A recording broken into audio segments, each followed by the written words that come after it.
Hello guys, I'm Rizaba Janlit Cabo, a first year BEd student.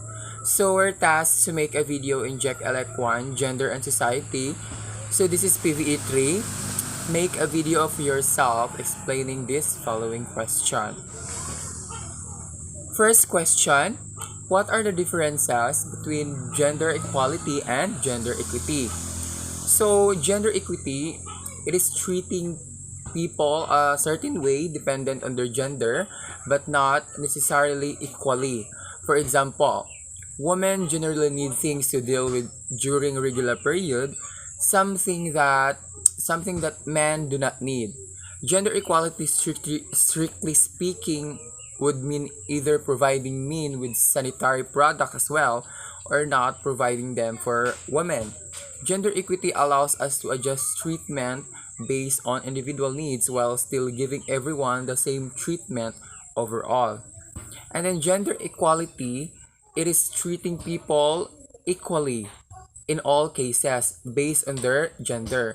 In other words, not treating people differently especially based on their gender, but rather treating everyone as individuals. So, never assuming people are not capable of doing something specifically because of their gender.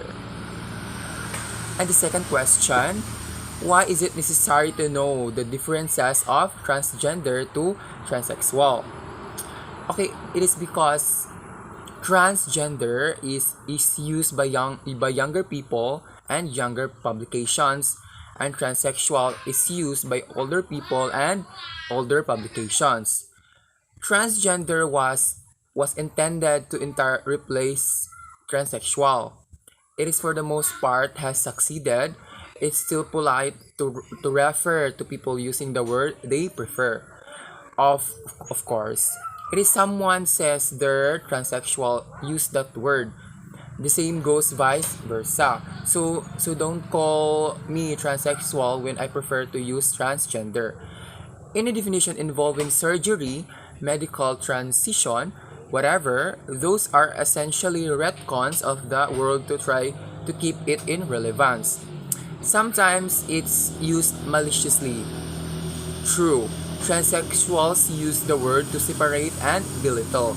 Those who, that, those who do not need or want or can't afford a full battery of treatments and surgeries or belittle non-binary individuals, that's more reason to avoid definition based around your medical transition status. So, on the third question, what is the difference between direct and indirect discrimination?